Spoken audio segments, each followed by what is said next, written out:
Sir প্ৰথমতে আপনাৰ কাৰ্বি আংলঙত আহি পেলাই আপোনাৰ অনুভৱ আৰু কাৰ্বি আংলঙৰ পৰিৱৰ্তন মানে কাৰ্বি আংলঙত যি পৰিৱৰ্তন হৈছে সেইটো হ'ল গোটেই সম্পদবিলাক এতিয়া এটা পৰিয়ালৰ নামত কনচেন্ট্ৰেট হৈছে। কাৰ্বি আংলং স্বায়ত্তশাসিত পৰিষদ গঠন কৰিছিলে মানুহক ক্ষমতাৰ বিকেন্দ্ৰীকৰণ কৰিবৰ কাৰণে, জনতাৰ হাতলৈ ক্ষমতা হস্তান্তৰ কৰিবৰ কাৰণে। কিন্তু এতিয়া যিখন বিজেপি দলৰ কাউন্সিল চলি আছে, এই বিজেপি দলৰ কাউন্সিলখনত কেৱল আৰু কেৱল এটা পৰিয়াল, তুলিৰাম ৰংহাঙৰ পৰিয়ালৰ হাততহে কেৱল ক্ষমতা কেন্দ্ৰীভূত হৈছে। আনকি EM-বিলাকৰ হাততো এতিয়া ক্ষমতা নাই।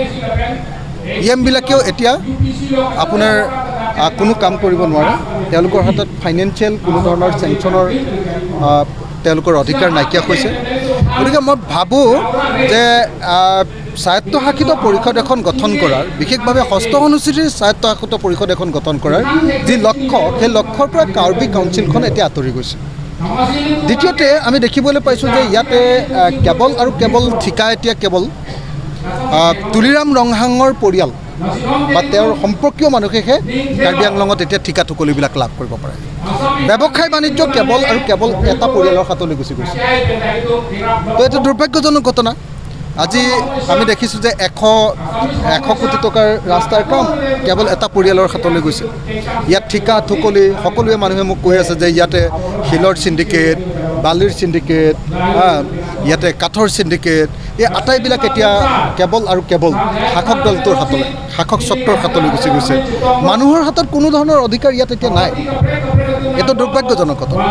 আৰু মই শুনি আছিলোঁ বাহিৰত যে নহয় কাৰ্বি আংলঙৰ যথেষ্ট উন্নয়ন হৈছে, কিন্তু কাৰ্বি আংলঙলৈ আহি দেখিবলৈ পালোঁ যে কেৱল ডিফু নগৰৰ কেইটামান ৰাস্তা বনোৱাৰ বাহিৰে আৰু এখন ষ্টেডিয়াম যোৱা চৰকাৰৰ দিনতে বনোৱাৰ বাহিৰে আচলতে কাৰ্বি আংলঙৰ ডিফু নগৰৰ মানে 3 নম্বৰ ৱাৰ্ডলৈ কালি মই গৈছিলোঁ ধৰমনলা, সেই ৰাস্তাটো কেনেকুৱা ভগা চিগা আপোনালোকে নিজে দেখিবলৈ পাব। মানে কেৱল ডিফু নগৰে নহয়, সমগ্ৰ কাৰ্বি আংলং জিলাত আমি দেখিবলৈ পাইছোঁ যে এতিয়া উন্নয়ন একদম স্তব্ধ হৈ পৰিছে। ৰাস্তা পদূলিৰ অৱস্থা বেয়া, উন্নয়নমূলক কোনো কাম কাজ হোৱা নাই। ব্যৱসায় বাণিজ্য কেৱল এজন বা এটা পৰিয়ালৰ হাতলৈ গুচি গৈছে, যাৰ ফলস্বৰূপে ইয়াত ডিফুৰ যিখন মাৰ্কেট, সেই মাৰ্কেটখনৰ বজাৰো বেয়া হৈ গৈছে। কাৰণ আগতে 300 বা 400 ঠিকাদাৰে কাম কৰিছিলে কাউন্সিলত, এতিয়া এটা পৰিয়ালৰ হাতলৈ সকলোবিলাক ঠিকাৰ কাম গৈছে। গতিকে বজাৰৰ অৱস্থাও বেয়া। গতিকে মই ভাবোঁ যে ক্ষমতাৰ বিকেন্দ্ৰীকৰণ বা ছিক্স শিডিউলৰ যিটো শাসন, এই ক্ষমতাৰ বিকেন্দ্ৰীকৰণ ইয়াত হোৱা নাই। ক্ষমতা এতিয়া কেন্দ্ৰীভূত হৈছে আৰু সেই কেন্দ্ৰীভূত হোৱাটো পূৰা তুলিৰাম ৰংহাঙৰ হাতত আছে। আৰু তুলিৰাম ৰংহাঙে দিছপুৰক সেৱা কৰি, হিমন্ত বিশ্ব শৰ্মাক সেৱা কৰি গোটেই কাৰ্বি আংলঙৰ সকলো ক্ষমতা একদম নচ্ছাত কৰি পেলাইছে। এতিয়া লোকসভা নিৰ্বাচনত আমি আজি দেখিছোঁ যে কংগ্ৰেছ দলে স্বতন্ত্ৰীয়াকৈ আমাৰ লগত সকলো 12টা ৰাজনৈতিক দলৰ লগত ঐক্যবদ্ধভাৱে কাম কৰি থকা অৱস্থাতে স্বতন্ত্ৰীয়াকৈ তেওঁলোকে 14টা লোকসভা সমষ্টিৰ প্ৰাৰ্থিত্ব, সম্ভাৱ্য প্ৰাৰ্থিত্ব ঘোষণা কৰি দিছে। এইটো দুৰ্ভাগ্যজনক ঘটনা। মই ভাবোঁ যে কংগ্ৰেছ দলে এই কাম কৰাটো উচিত নাছিলে। আপোনালোকে সকলোৱে জানে যে এতিয়া বিজেপিক বিদায় দিবৰ কাৰণে গোটেই ভাৰতবৰ্ষৰ মানুহ ঐক্যবদ্ধ হ'ব খুজিছে। কাৰণ বিজেপিয়ে আমাৰ দেশখনক সম্পূৰ্ণৰূপে ধৰ্মীয় মৌলবাদী এখন দেশত পৰিণত কৰিব খুজিছে। আমাৰ দেশৰ সংবিধানখন তেওঁলোকে নাইকিয়া কৰি দিব খুজিছে আৰু আমাৰ দেশখনত হিন্দু, মুছলমান, খ্ৰীষ্টিয়ানৰ সংঘাত লগাই আমাৰ দেশখনক বৰবাদ কৰি দিব খুজিছে। আমাৰ দেশৰ সম্পদ সকলোবিলাক কোম্পানীবিলাকৰ হাতত বিক্ৰী কৰি দিছে, কোম্পানীবিলাকৰ হাতলৈ হস্তান্তৰিত কৰিছে।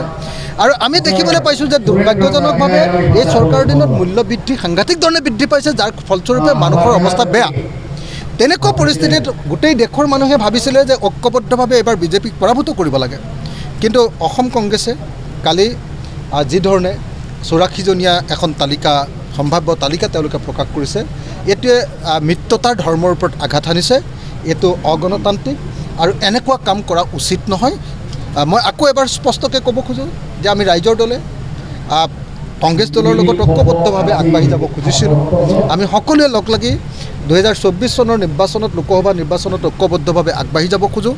কিন্তু কংগ্ৰেছ দলে যদি এনেকুৱা ধৰণে নিজাববীয়াকৈ তালিকা প্ৰকাশ কৰে, এইটোৱে ডেফিনেটলি আমাৰ দলবিলাকৰ মাজত এটা সংঘাতৰ সৃষ্টি কৰিব, ভুল বুজাবুজিৰ সৃষ্টি কৰিব, আৰু এনেকুৱা কাম কেতিয়াও কৰা উচিত নহয়।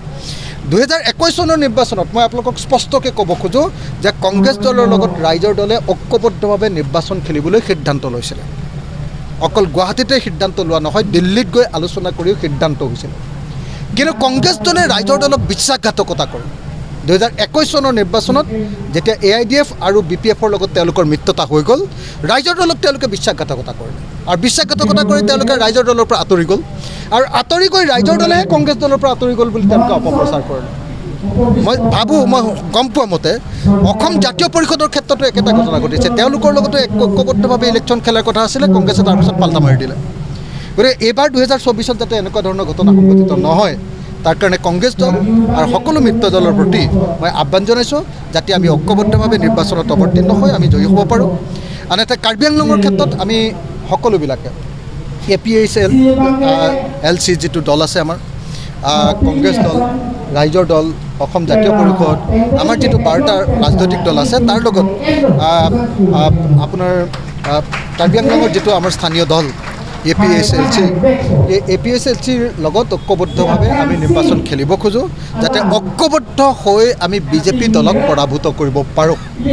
গতিকে মই আশা কৰিম যে JI কাঠাৰৰ নেতৃত্বাধীন APHLC, ৰাইজৰ দল, অসম জাতীয় পৰিষদ, কংগ্ৰেছ দল আৰু অন্যান্য আমাৰ যিবিলাক বিৰোধী শক্তি আছোঁ, ঐক্যবদ্ধভাৱে আমি পাহাৰীয়া জিলাখনত BJPক আমি পৰাভূত কৰিব পাৰিম।